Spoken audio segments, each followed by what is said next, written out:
Hello. All right. So, it has been quite some time since I have read any Henry George to you. We are skipping to chapter 12, Overproduction of George's Social Problems, because this is what the book club on the Georgism Discord server is discussing today. And so I want to have read it so I can participate fully. But this does mean I'm skipping chapters like 4, 5, 6, 7, 8, 9, 10, and 11. Maybe I will circle back. George writes that, as declared by the French Assembly, public misfortunes and corruptions of government spring from ignorance, neglect, or contempt of human rights, may be seen from whatever point we look. I don't know what French Assembly he's specifically talking about. Consider this matter of, quote, overproduction, end quote, of which we hear so much, to which is so commonly attributed dullness of trade and the difficulty of finding employment. I don't feel like I've heard this complaint in recent times, but I have heard it. What, when we come to think of it, can be more preposterous than to speak in any general sense of overproduction? Overproduction of wealth when there is everywhere a passionate struggle for more wealth, when so many must stint and strain and contrive to get a living, when there is poverty and actual want among large classes. Manifestly, there cannot be overproduction in any general and absolute sense until desires for wealth are all satisfied, until no one wants more wealth. Yeah, there you settled it. Relative overproduction, of course, there may be. Oh, I see. So there's general overproduction and relative overproduction. The production of certain commodities may be so far in excess of the proper proportion to the production of other commodities that the whole quantity produced cannot be exchanged for enough of those other commodities to give the usual returns to the labor and capital engaged in bringing them to market. Yes, we are overproducing video games. But this relative overproduction is merely disproportionate production. It may proceed from increased production of things of one kind, or from decreased production of things of other kinds.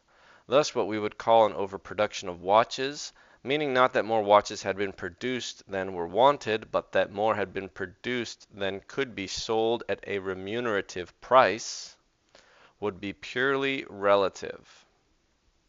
It might arise from an increase in the production of watches, outrunning the ability to purchase watches, or from a decrease in the production of other things, lessening the ability to purchase watches. Yeah, that's the interesting one. People might still want all these video games we're making, but they can't pay for them all.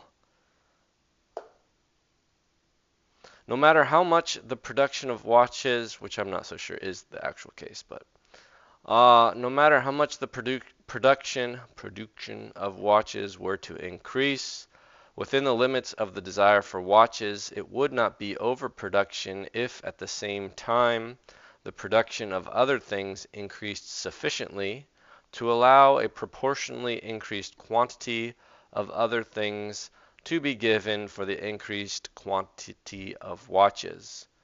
And no matter how much the production of watches might be decreased, there would be relative overproduction if at the same time the production of other things were decreased in such proportion as to diminish in greater degree the ability to give other things for watches.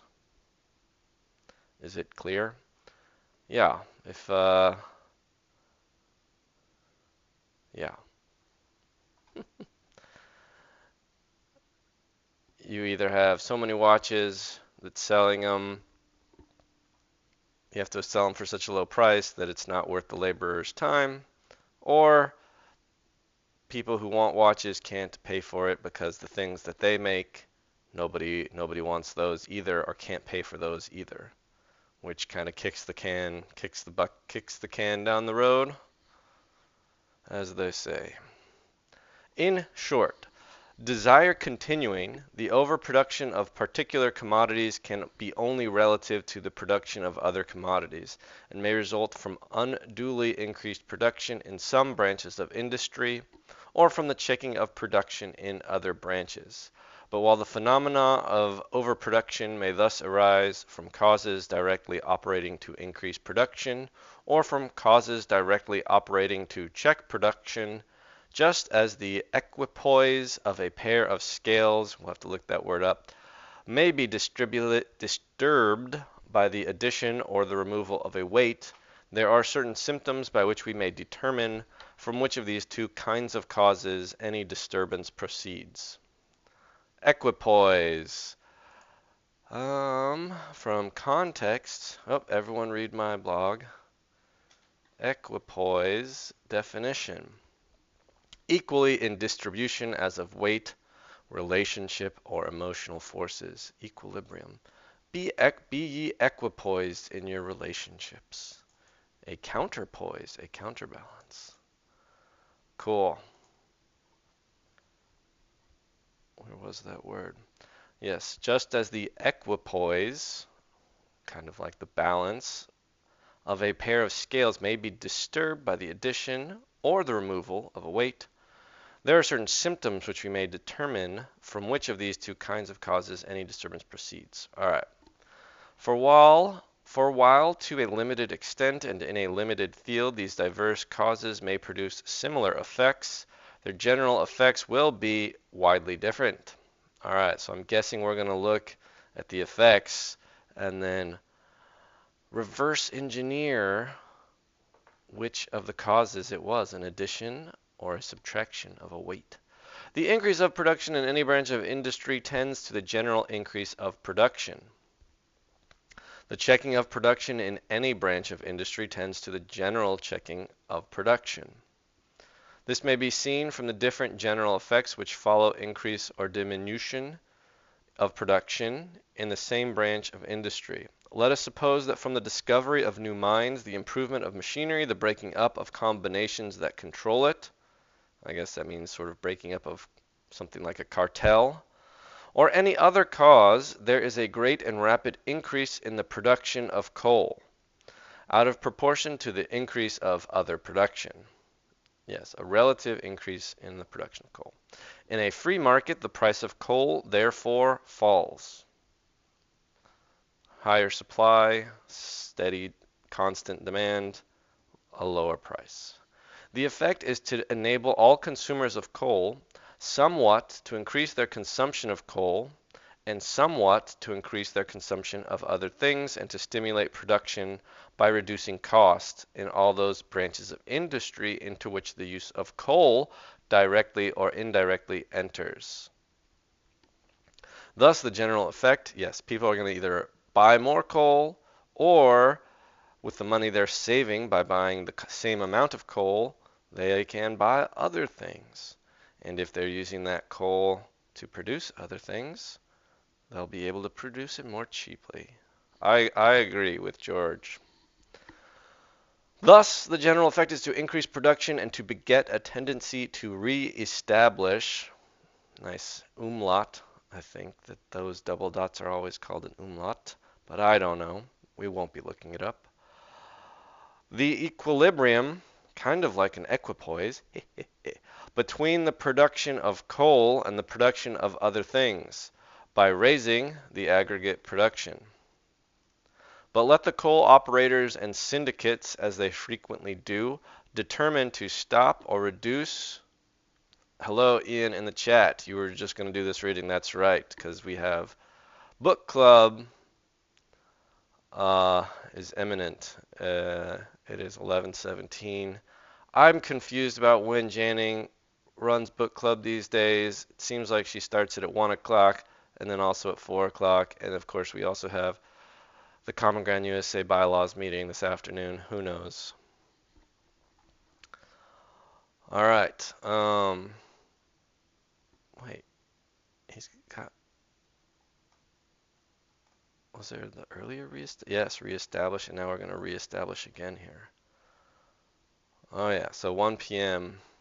Pacific time. We have a couple hours. All right. At no, I don't think we got this far. The syndicates, as they frequently do, they determine to stop or reduce the production of coal in order to raise prices. At once, a large body of men engaged in producing coal find their power of purchasing cut off or decreased. Their demand for commodities they habitually use thus falls off. Demand and production in other branches of industry are lessened, and other consumers in turn are obliged to decrease their demands. At the same time, the enhancement in the price of coal tends to increase the cost of production in all branches of industry in which coal is used and to diminish the amount both of coal and of other things which the users of coal can call for. Thinking back to our watches example, there must be some term for just like saturation of a kind of thing. Like it doesn't, if we discovered some plant that produced watches like infinitely, at some point that just like doesn't even benefit society unless those watches like if everybody just had 1,000 watches producing one more watch, I mean, yeah, the incremental value is going to approach zero. However, given the ingenuity of humans, there probably, if there was some watch-bearing plant, people could probably find some kind of industries based on producing things with watches. That would be, I don't know. Thus, the check to production is perpetuated through all branches of industry. And when the re-establishment of equilibrium between the production of coal and the production of other things is effected, it is on a diminished scale of aggregate production. This again is when syndicates and operators determine to stop or reduce the production of coal in order to raise prices. And that results in a diminished scale of aggregate production. All trade, it is to be remembered, in the exchange of is the exchange of commodities for commodities. I think about this a lot. When I am able to actually exchange commodity for commodity rather than going through currency, rather than like paying money, it's it's like more tangible and more real. Like when I help a friend move and they buy me pizza, that pizza, it just feels, I don't know, it feels more satisfying. I agree there's not unlimited utility in quantity, but in quality, this might be less true. Yeah, like, finer watches, nicer watches, these kinds of things, certainly. Um, I think I own 4 watches, 2 kind of nice watches that I'll wear to special events, and then 2 that are like functional for if I'm going running or for some reason I'm gonna not want to bring my phone. I don't know. Would I want any more watches? Hard to think so at this juncture. Although I wouldn't mind watches. I guess I don't have like a smartwatch. I would be open to that, but I don't place a high value on that myself. All right, let's continue. All trade, it is to be remembered, is the exchange of commodities for commodities. Money being merely the measure of values and the instrument for conveniently and economically affecting exchanges. Yeah, let's be real. One lunch of pizza is not really a fair compensation for 6 hours of manual labor helping a friend move. Demand, which is a different thing from desire, as it involves purchasing power, is the asking for things in exchange for an equivalent value of other things. Supply is the offering of things in exchange for an equivalent value of other things. These terms are therefore relative. Demand involves supply, and supply involves demand. Whatever increases the quantity of things offered in exchange for other things at once increases supply and augments demand. And reversely, whatever checks the bringing of things to market at once reduces supply and decreases demand.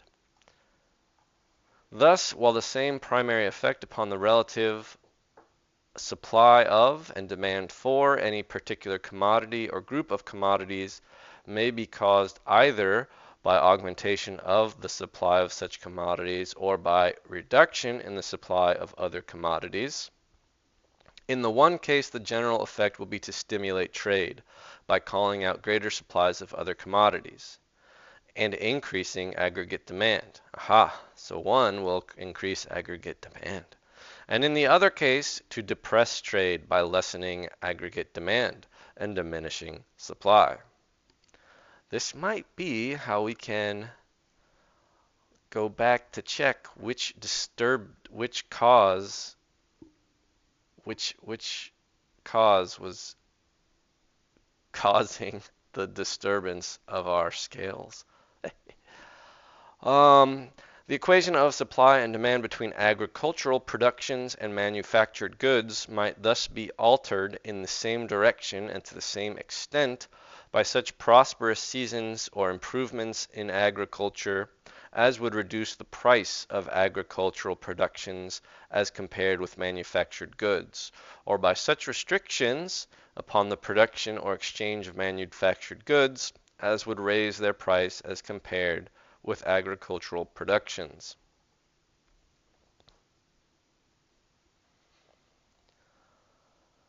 I mean, there's all these little thoughts about, you know, a hierarchy of needs here.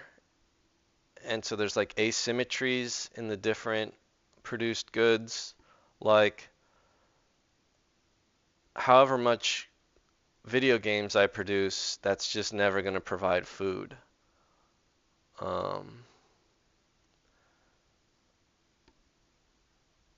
But I don't know what good.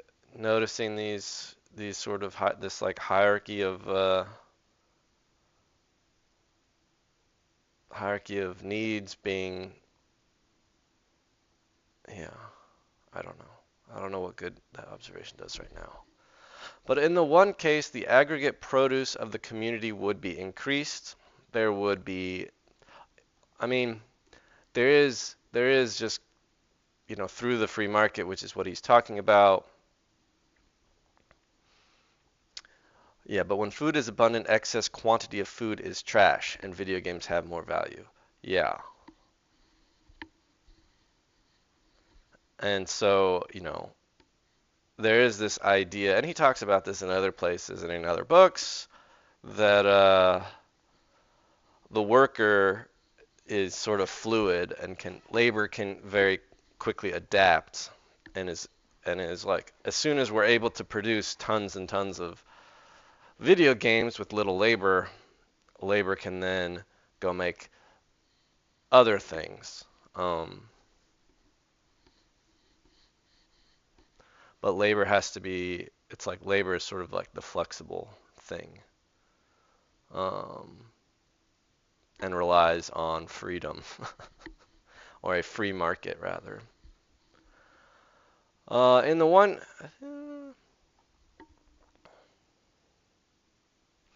such restrictions upon the production or exchange of manufactured goods as would raise their price as compared with agricultural productions.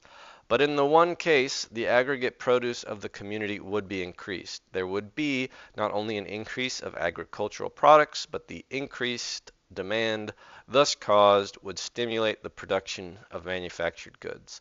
While this prosperity in manufacturing industries, by enabling those engaged in them to increase their demand for agricultural productions, would react upon agriculture. In the other case, the aggregate produce would be decreased. The increase in the price of manufactured goods would compel farmers to reduce their demands. Thus would in, and this would in turn reduce the ability of those engaged in manufacturing to demand farm products. Thus trade would slacken and production be checked in all directions. That this is so we may see from the different general effects which result from good crops and poor crops. That to an individual farmer, high prices may compensate for a poor yield. That this is so we may see from the different general effects which result from good crops and poor crops, though to an individual farmer, high prices might compensate for a poor yield to an individual. To recapitulate, relative overproduction may proceed from causes which increase or from causes which diminish production. Again, the key words here being relative. Relative is the key word.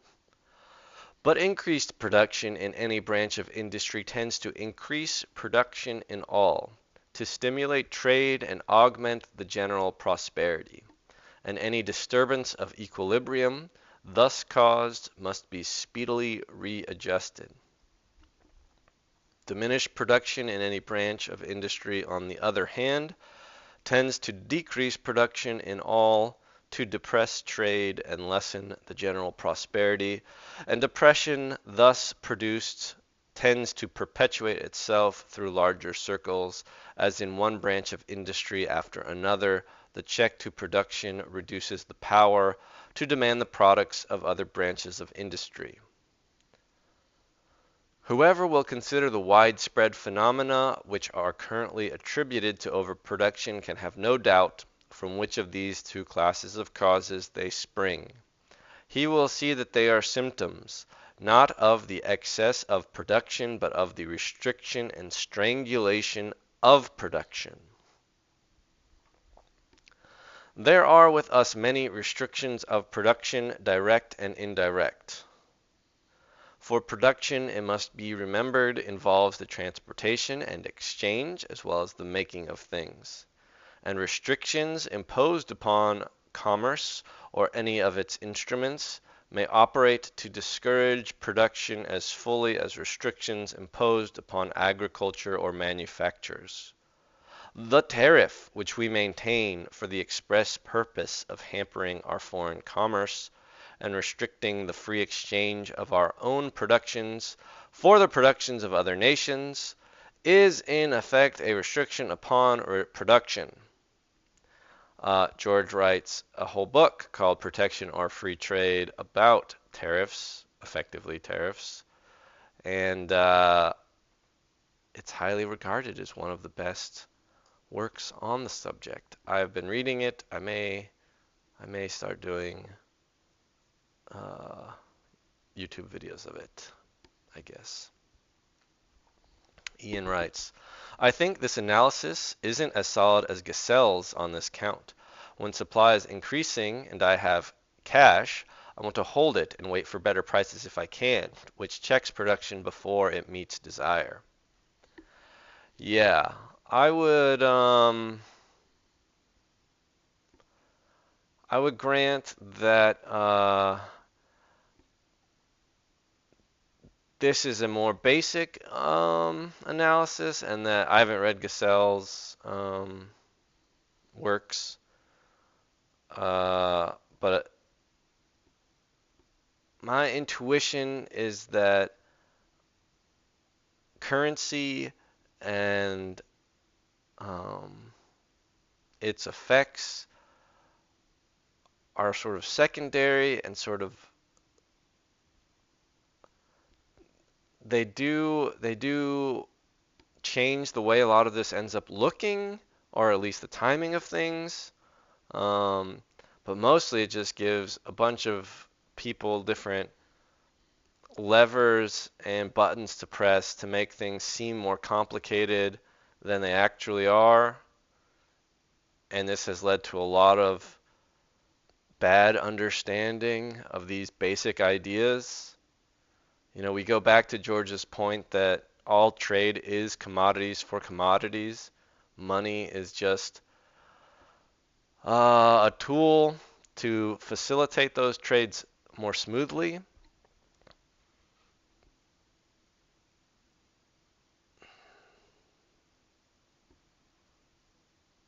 And it's sort of like a trap for smart people to think that everything can sort of be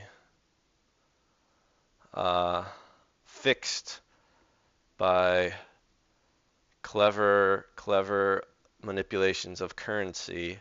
However, once you have currency and you have a government that's gonna throw you in jail if you don't give them the correct amount of currency, well, you're gonna have to apply right thinking to that to how that currency is produced and distributed.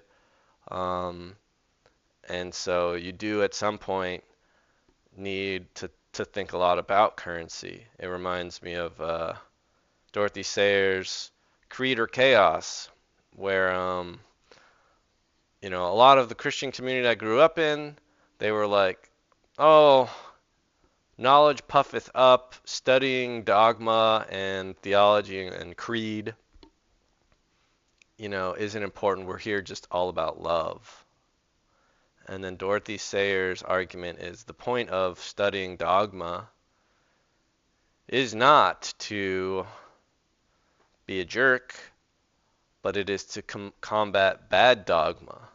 Like if people are out there saying that the only way you can go to heaven is if you donate all your money to me, well, this claim that that's the way to get to heaven needs to be combated. And so, unfortunately, there is a lot of really goofy opinions about money, I think. And so, having to dispense with all of these is quite burdensome. And George doesn't really get into that all here, I don't think. And also, like, digital currency creates so many more opportunities for arbitrage and manipulation and weird things. Ian says, I've drunk the Kool-Aid. At this point, money is also super important in my opinion. I would love to read through some Gesell as a group on the Georgism Discord and have a discussion about it. I'm not jumping ship on George. Land is the most fundamental, but there are legal structures that are added to land that also must be dealt with. I don't disagree. Like, but that I had that belief pre-George that it's all a total joke how the government prints money and hands it out to their friends, how the banking system is just that clearly is a corrupt guild of people, right? Like that. I'm not at all like that. Yeah, I don't know. Like in high school, let's see if I can find but maybe there's more let me see. Uncle Eric Cones and what was the other term he had? Vortices. I don't know. Let's see if I can find the image.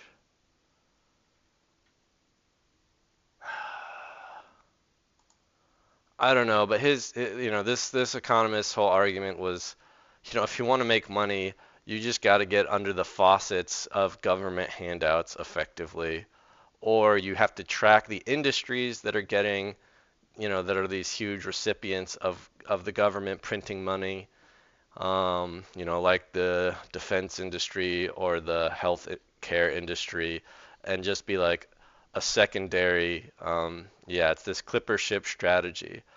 Clipper ships, well, I mean, here, let's read this. Conventional wisdom says that when the government expands the money supply, the money descends on the economy in a uniform blanket. This is incorrect. The money is injected into specific locations, causing hot spots or cones. Mr. Mayberry explains a system for tracking and profiting from these cones, for locating genuine money market opportunities, and for avoiding those which are false or dangerous. The clipper ship strategy. Clipper ships were these really fast ships that could go from the East Coast down around South America to the West Coast, and because of like the gold rush, clipper ships were able to make a ton of money off of all of the gold miners who had a bunch of gold but couldn't actually like gold itself is not super worth it, is not super good at providing value to to like satisfying your actual desires, right? You can't eat gold, you can't get warm with gold, you can't whatever marry gold. But clipper ships could bring wives for you to marry. They could bring blankets for you to sleep under. They could bring you food to eat. And so the clipper ship strategy is looking at things like the gold rush, saying that the gold rush is effectively like the U.S. government is able to create gold rushes around whatever they want. And if you want to make money, you ought to be like a clipper ship finding those little gold rushes and and providing them value and receiving in exchange that gold. Um, so that all to say, I think money manipulation is definitely uh, really bad, and I think that yeah, corrupt government is definitely really bad. Like if you had made me supreme leader for a day, before I knew about Georgism, I definitely would have like been ready to sort of abolish uh, a bunch of the banking sector. I don't know exactly how I would do it or whatever, and the Federal Reserve, and uh, I would just establish. I would try to only print money as a blanket, uh, reimbursement or something to all of the citizenry. Um, but I do think it is. I mean, as you said, it is land is fundamental, and then what's the legal structures are on top come about that. But it's very similar to how I look at a lot of the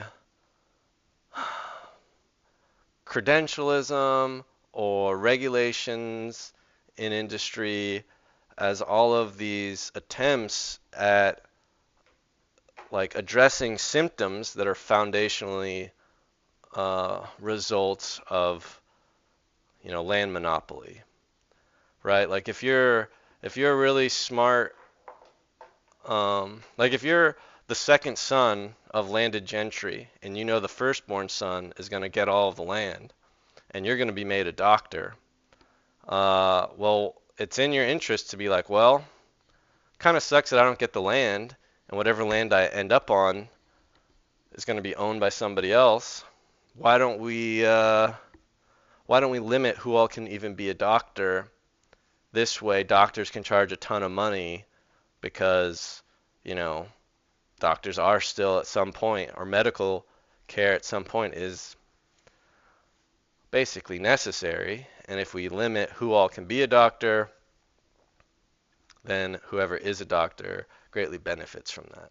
And so definitely, I don't think we should have all this credentialism. But I do think that there is this general motivation of people when they see that the system is broken or unfair. They're like, well, I need to get if the system's broken, well, then I'm going to keep breaking it for my own benefit. So anyway, comment on the tariff. And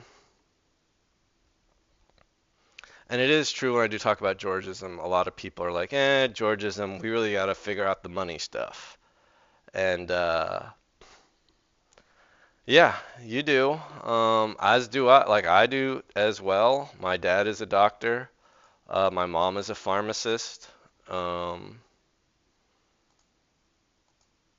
And all the different, so many, I mean, it's just gotten to the point in the US and probably most developed nations that like it almost is close to a point of balancing out maybe. Right? Like you can't. So I mean, every teacher is a benefit of credentialism. So is every contractor, like builder, house builder, like they have to be credentialed, and like plumber, like everything. What can you do without a credential? I mean, programming is kind of one of the rare industries which you've seen sort of blossom, right? Because programming and software development's like if you can do the thing, then you're hired. And that's been one of the few industries in the past 30 years which has uh, provided so much benefit to society. And it's free for anyone to do. Um, all right. Back to George. The tariff. Yes, it is in effect a restriction upon production.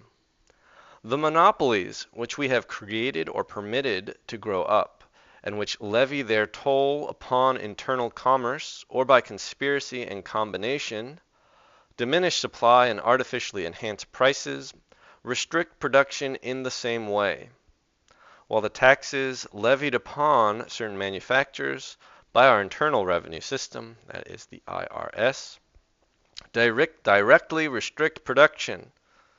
Asterisk. Whether taxes upon liquor and tobacco can be defended upon other grounds is not here in question. What Adam Smith says upon this point, however, may be worth quoting. Okay, some Adam Smith, the author of Wealth of Nations. This is a multi-page footnote. Yikes. All right, well, here we go. Adam Smith says, if we consult experience, the cheapness of wine seems to be a cause not of drunkenness, but of sobriety. The inhabitants of the wine countries are in general the soberest people in Europe. Witness the Spaniards, the Italians, and the inhabitants of the southern provinces of France.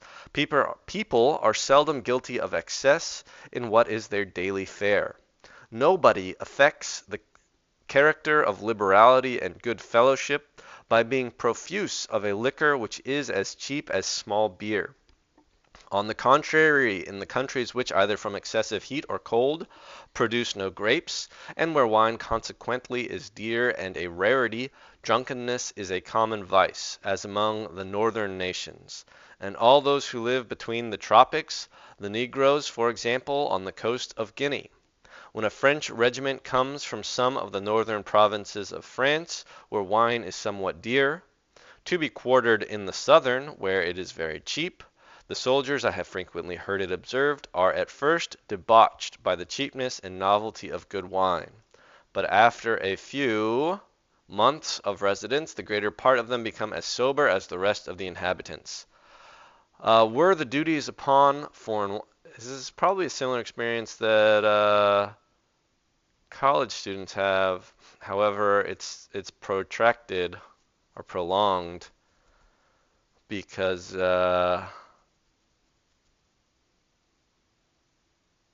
you're still probably under 21 and it's still always expensive, but there is some parallels. Where the duties upon foreign wines and the excises upon malt, beer, and ale were the duties upon foreign wines and the excises upon malt, beer, and ale to be taken away all at once, it might in the same manner occasion in Great Britain a pretty general and temporary drunkenness among the middling and inferior ranks of people, which would probably be soon followed by a permanent and almost universal sobriety. At present, drunkenness is by no means the vice of people of fashion, or of those who can easily afford the most expensive liquors. A gentleman drunk with ale has scarce ever been seen among us. The restraints upon the wine trade in Great Britain, besides, do not so much seem calculated to hinder the people from going, if I may say so, to the alehouse, as from going where they can buy the best and cheapest liquor. Wealth of Nations, Book 4, Chapter 3. All right, George continues. So too is production discouraged by the direct taxes levied by our states, counties, and municipalities, which in the aggregate exceed the taxation of the federal government. These taxes are generally levied upon all property, real and personal, at the same rate, and fall partly on land, which is not the result of production, and partly on things which are the result of production. But insomuch as buildings and improvements are not only thus taxed, but the land so built upon and improved is universally rated at a much higher assessment, and generally at a very much higher assessment than unused land of the same quality. We have another footnote. Even the taxation that falls upon land values largely operates as a deterrent to production. Oh,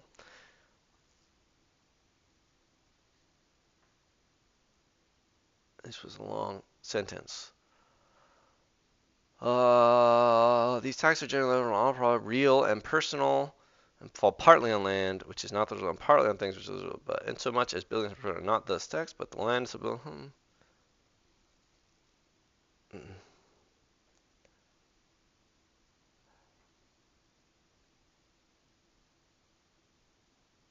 Yeah, this last little bit, even the taxation that falls upon land values largely operates as a deterrent to production. I wonder if he would stand by that bit. Because my view of Georgism is that as the tax is upon structures, that deters production, but if it is simply upon value of land, that would have no effect. But let's see what his asterisk says. Footnote. This arises from the widely spread but utterly false notion that property should pay taxes only in proportion to the income it yields. In Great Britain, this is carried to such a pitch of absurdity that unused land pays no taxes, no matter how valuable it may be. To produce, to improve, is thus fraught with a penalty. We, in fact, treat the man who produces wealth or accumulates wealth as though he had done something which public policy calls upon us to discourage. If a house is erected or a steamship or a factory is built, down comes the tax gatherer to fine the men who have done such things. If a farmer go upon vacant land which is adding nothing to the wealth of the community, reclaim it, cultivate it, cover it with crops, or stock it with cattle, we not only make him pay for having thus increased wealth, but as an additional discouragement to the doing of such things, we tax him very much more on the value of his land than we do the man who holds an equal piece idle. So too, if a man saves, our taxes operate to punish him for his thrift. Thus is production checked in every direction. I've started reading Taxocracy, and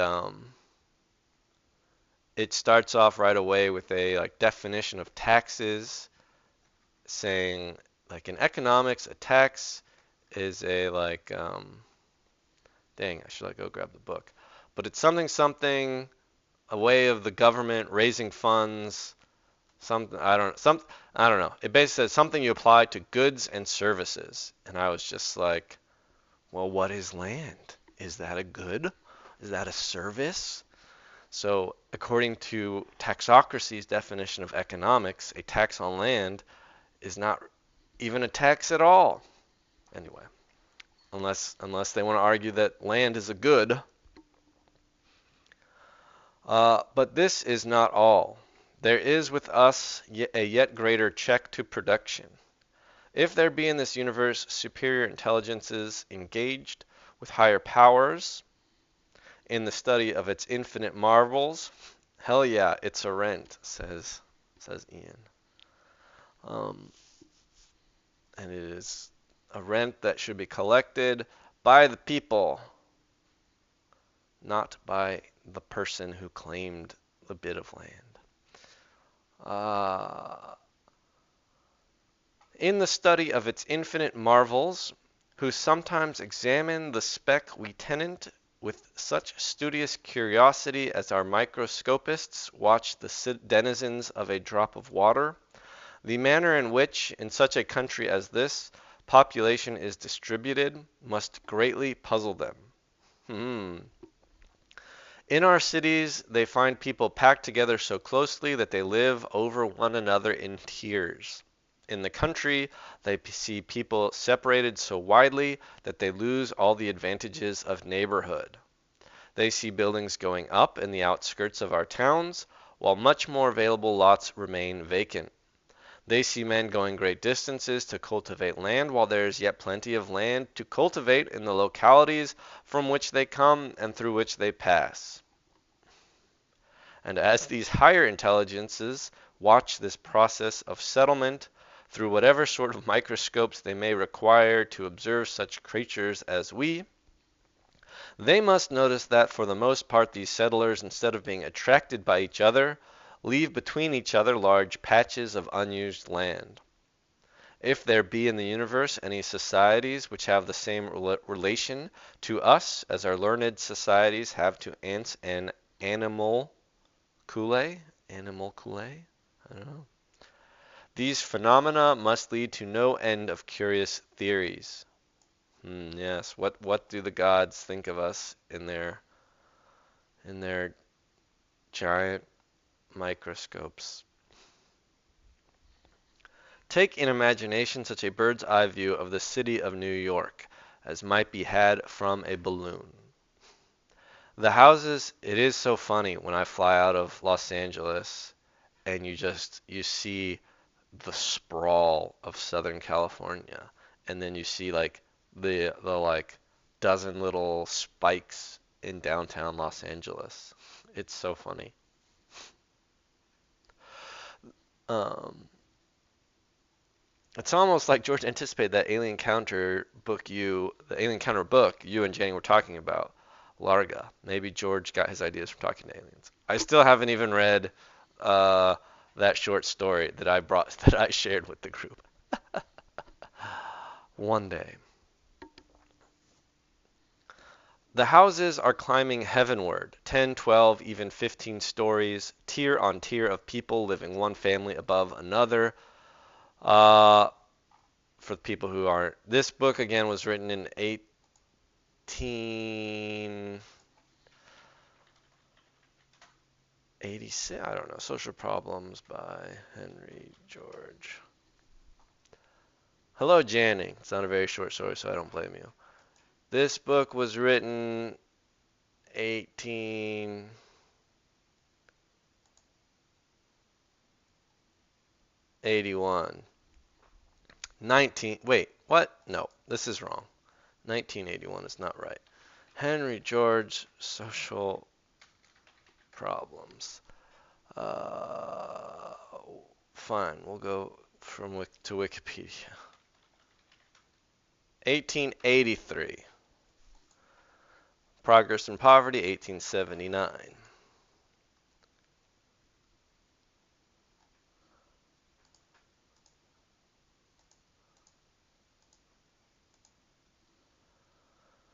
And this is when he was observing his 15-story tier on tier, yes. Without sufficient water, without sufficient light or air. The Taxocracy book was just talking about taxes on the number of windows in buildings and how this became known as a tax on light and air. People started paying bricklayers to brick up all of their windows to have to pay less taxes.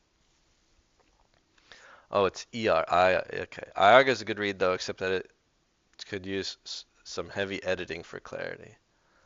Interesting.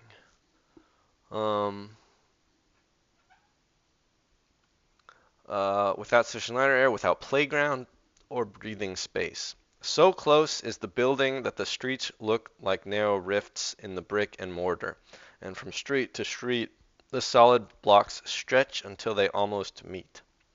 In the newer districts, only a space of 20 feet, a mere crack in the masonry, through which at high noon a sunbeam can scarcely struggle down, being left to separate the backs of the tenements fronting on one street from the backs of those fronting on another street. Yet around this tiny and within easy access of its center, there is plenty of vacant land. Within the city limits, in fact, not one half the land is built upon, and many blocks of tall tenement houses are surrounded by vacant lots.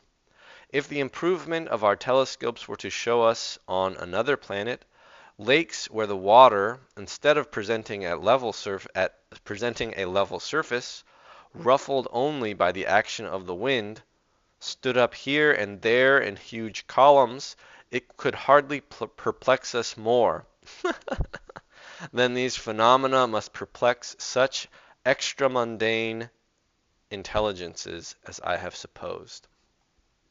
How is it, they may well speculate, that the pressure of population which piles families tier on tier above each other and raises such towering warehouses and workshops does not cover this vacant land with buildings and with homes? Some restraining cause there must be, but what it might well puzzle them to tell. A South Sea Islander, however, one of the old heathen sort, whom in civilizing we have well nigh exterminated, might make a guess. If one of their high chiefs tabooed a place or object, no one of the common sort of these superstitious savages dare use or touch it. He must go around for miles rather than set his feet on a tabooed path, must parch or die with thirst rather than drink of a tabooed spring, must go hungry through the fruit of a tabooed grove rotted on the ground before his eyes. This is a analogy that I've never heard from George that's pretty strong. A South Sea Islander would say that this vacant land must be taboo, and he would be not far from the truth. This land is vacant simply because it is cursed by that form of that taboo which we superstitiously venerate under the names of private property and vested rights. The invisible barrier but for which buildings would rise and the city would spread is the high price of land, a price that increases the more certainly it is seen that a growing population needs the land. Thus, the stronger the incentive to the use of land, the higher the barrier that arises against its use. Tenement houses are built among vacant lots because the price that must be paid for land is so great that people who have not large means must economize their use of land by living one family above another. While in all of our cities the value of land, which increases not merely with their growth, but with the expectation of growth, thus operates to check building and improvement. Its effect is manifested through the country in a somewhat different way. Instead of unduly crowding people together, it unduly separates them. The expectation of profit from the rise in the value of land leads those who take up new land not to content themselves with what they may most profitably use, but to get all the land they can, even though they must let a great part of it lie idle. To get all the land they can, even though they must let a great part of it lie idle. And large tracts are seized upon by those who make no pretense of using any part of it, but merely calculate to make a profit out of others who in time will be driven to use it. Yes.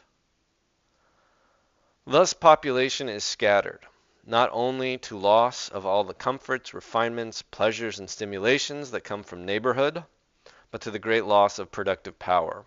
The extra cost of constructing and maintaining roads and railways, the greater distances over which produce and goods must be transported, the difficulties which separation interposes to that commerce between men, which is necessary even to the ruder forms of modern production, all retard and lessen production, while just as the high value of land in and about a great city makes more difficult the erection of buildings, so does increase in the value of agricultural land make improvement difficult. The higher the value of land, the more capital does the farmer require if he buys outright. Or if he buys on installments or rents, the more of his earnings must he give up every year. Men who would eagerly improve and cultivate land, could it be had for the using, are thus turned away, to wander long distances and waste their means in looking for better opportunities. to swell the ranks of those seeking for employment as wage workers, to go back to the cities or manufacturing villages in the endeavor to make a living, or to remain idle, frequently for long periods, and sometimes until they become utterly demoralized and worse than useless tramps. This sentence, we don't, yeah, it's weird in our society, we don't look at people moving for jobs as such a bad thing. Um, but it is costly for society. I just had a friend, he moved out here a few years ago for a job. His wife finally found a job, but then they had family back in where they came from, and so they finally were able to find a job back. They ended up getting a job back there, but they were like negotiating for relocation, like a relocation stipend or whatever bonus. And then they went back and they're staying with friends and looking for a place to buy a home, but also they've kind of not reconnected with some of their old community like they used to be part of. So now they're even thinking about coming back out to the West Coast again because they had found a friendship and community here they really liked, or they had begun to like, I don't know. And all that is very costly. Everybody hates moving, but we don't even question why it is that people have to move for jobs so often.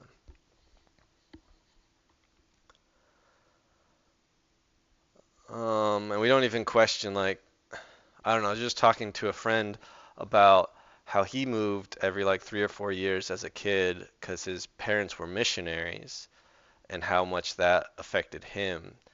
And I was contrasting that with I had like this reversal where I lived in Boston for 7 years.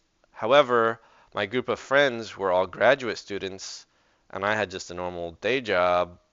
Uh, and so they would all, every 2 years, they would finish, well, every year, some of them would finish the grad program and get a job somewhere, go back home, or do other graduate studies. And so there was just a revolving door. I would make a new 3 or 4 friends every year, and I would lose 3 or 4 friends every year. And I stayed there, but I like got calloused. I remember like when my first sort of group of friends moved away, I remember being super emotional. I don't know if I cried at the going away party, but then I contrasted that with like a going away party for someone like 6 years later, where I like, I don't know, I might have left early. I don't even know if I was just like, yeah, I was friends with this person, but I just didn't connect. Or I mean, I did connect, but it was emotionally wearing. Anyway, that's sort of related to what this is talking about, I guess. People having to look for better opportunities. Uh, it's also like we don't even question this idea of how wage workers are at the mercy of employers these days. Like everyone works for a wage. Not working for a wage is so rare. Um, Whereas at this time it was like seen as a bad thing to have to be a wage worker.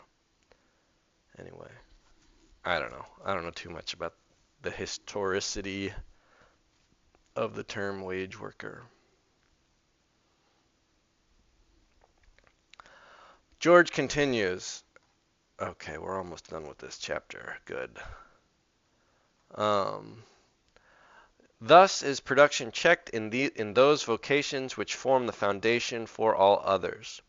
This check to the production of some forms of wealth lessens demand for other forms of wealth, and so the effect is propagated from one branch of industry to another, begetting the phenomena that are spoken of as overproduction, but which are primarily due to restricted production. And as land values tend to rise, not merely with the growth of population and wealth, but with the expectation of that growth, thus enlisting and pushing on the upward movement the powerful and elusive sentiment of hope. There is a constant tendency, especially strong and rapidly growing